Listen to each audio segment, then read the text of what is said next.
So with all the action-packed and high adrenaline stuff coming out this season, I wanted to change the mood a little bit. So today I have the top 10 underrated romance anime. So grab your tissues and get comfy because this is going to be one hell of a roller coaster. And without further delay, let's begin. So to start off, we have a town where you live. Now this one is not something I can blindly recommend to you folks, because let me ask you this. How much do you love drama? If your answer is anything but a lot, then I can't recommend the show to you. Because if there is one thing this show has to offer, it's drama. And there's a lot of it. It packs emotional whiplash in nearly every arc, diving into heartbreak, betrayal, and regret. It starts with a simple premise, a long-distance romance, but rapidly snowballs into a minefield of feelings and bad decisions. And this isn't one of those cringe high school romances. The rawness here is real.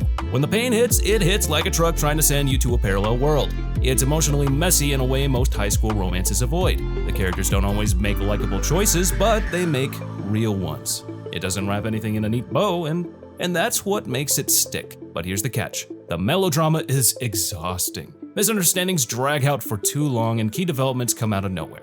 It's no Toradora and it doesn't earn every tear it tries to pull from you. Still, this is a really good show, and you should definitely check it out if you like drama and depression. And next up at number 9, just because, we have Just Because. Now the anime is just as weird as the title. It captures a very specific kind of emotional vibe. That awkward, silent tension before everything changes. It's not loud, it's not dramatic, it's real. Like Tsuki ga Kirei in 5 centimeters per second real. It knows how to live in the moment between moments. The story revolves around a group of high school seniors on the brink of graduation, trying to figure out how to confess, how to move on, and how to hold on to what's already slipping away. The show thrives in silence. There's no bombastic soundtrack, no over-the-top drama. Every hesitation, every awkward glance, every second of stillness is loaded with emotion. The relationship between the main leads is the prime example of that. Their relationship isn't flashy or fast-paced. It unfolds naturally, with weight and uncertainty, but it's not perfect. The pacing is uneven, especially early on, with some scenes dragging more than they should. Still, just because it isn't trying to impress, it's trying to resonate. And it does. It's a love letter to unspoken feelings and missed timing, and it sticks the landing with subtle, powerful close. And beware, the show matches quite a bit to your lie in April, so be ready for that. Next up at number 8, we have Hatsukoku Limited. Now, if you're lazy like me and want to experience more stories but want to watch fewer anime, then this is the perfect one for you. It's an anthology-style romance that thrives on variety, spanning multiple stories across different pairs of middle and high school students. It taps into the chaotic, embarrassing, and exhilarating first brushes with love. Each episode plays like a snapshot, quick, punchy, and loaded with teenage awkwardness. The strength of Hatsukoku Limited lies in its shifting perspectives. It treats love not as a single narrative, but as a web of intersecting emotions, expectations, and rejections. The romantic connections are messy and inconsistent, just like real adolescence. One moment you're watching a tomboy wrestle with sudden popularity, and the next you're following a younger brother's misguided crush. So a really enjoyable show. Next up at number 7, we have Senpai is an Otokonoko. This anime truly treats itself with sincerity. Instead of relying on fan service to carry its characters and story, it genuinely values them and develops them thoughtfully. Like Orimiya, it explores identity and relationships with heart. The dynamics between the 3 leads avoids the shallow love triangle trap and instead builds an evolving, believable tension. The quiet moments hit hardest, and subtle gestures, glances, confessions that come out half-formed. The senpai here isn't treated like a joke or a stereotype. The show kind of gives my dress-up darling vibes in terms of attention to aesthetics. But this series skips the fan service and goes straight for emotional depth. But it's not perfect. Some emotional beats are overplayed with drama that doesn't always feel earned, and while the art is clean, it occasionally lacks the expressive punch you'd expect from a show like this. But overall, this is a really good watch. After that, at 6, we have To Wait in the Summer. Now, this is probably the most unique show on the list, because it's a freaking smoothie of genre. It's nostalgic, dramatic, and emotionally packed, all wrapped in a sci-fi rom-com with the DNA of Anohana and Toradora. So the producers asked the author what genre should they follow, and the dude, after chugging a tall beer, just says, all of them.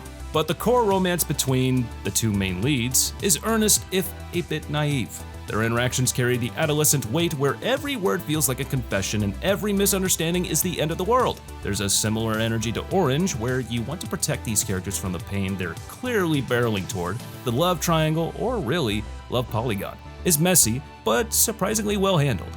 with an emotional honesty that feels earned. And if I had to pick out any flaws, there really isn't much. But the sci-fi angle does feel a little bit underdeveloped. The alien subplot adds drama but doesn't get to the depth it deserves, especially compared to how anime like Your Name merged supernatural elements seamlessly into its emotional arc. Still, for anyone who grew up on the 2000s era romance anime, this feels like a warm summer day that turns into a quiet, aching night.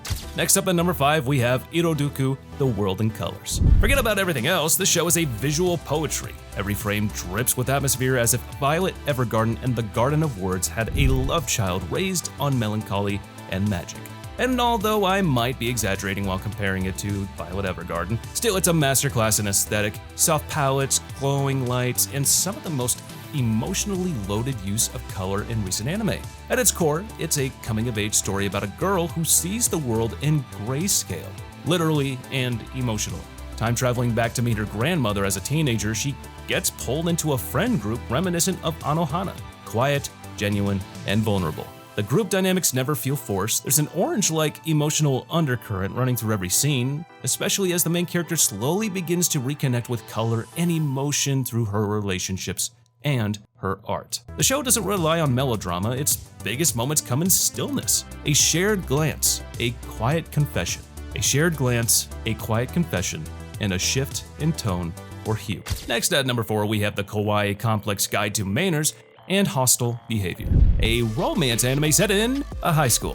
What did you even expect? So the show is a chaotic blend of slice of life and offbeat romance, but let's talk about the basic plot here first. So living in a boarding house full of misfits, the main character tries to navigate the minefield of love and sanity while surrounded by an ensemble cast that swings between strange and downright unhinged. And that honestly was enough to hook me.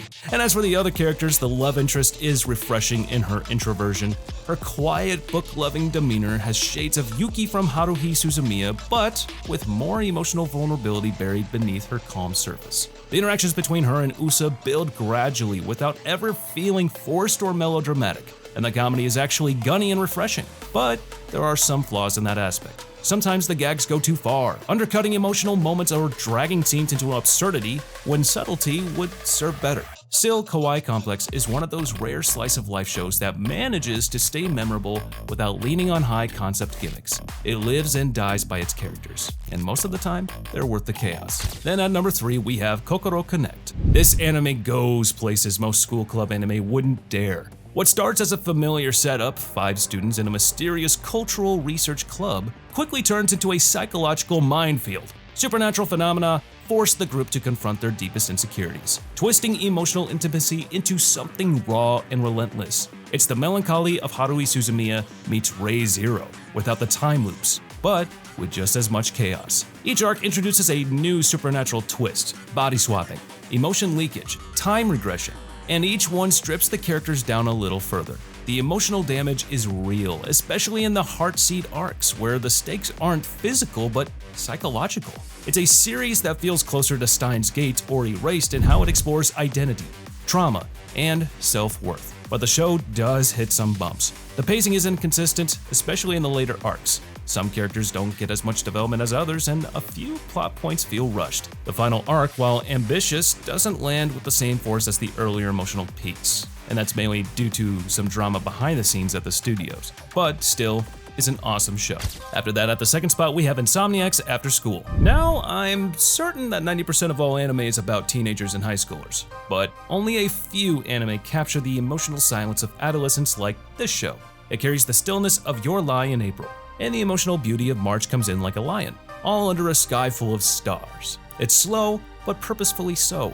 One thing that makes this show genuinely unique for me is that it doesn't follow anime stereotypes. The 2 main leads do not need to fight each other or bully each other to show love. They find comfort in each other, not through big speeches or fireworks, but in the quiet rooftops, empty classrooms, and on beautiful starry nights. The show paints loneliness as a shared experience, not an individual affliction, and visually it's stunning. The night skies and sleepy cityscapes look straight out of a Makoto Shinkai film.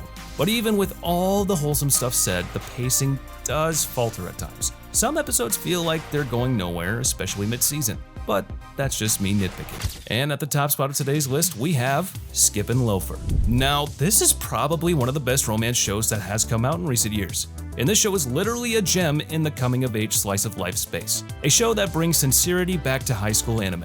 It sidesteps tired tropes and instead offers warmth, self-discovery, and genuine connection. This isn't a story about dramatic love triangles or impossible stakes. It's about growing into yourself, awkwardly, honestly, and sometimes hilariously. The story is about a girl moving into town and chasing a new path in her life, and she is one of the most refreshing protagonists in recent memory.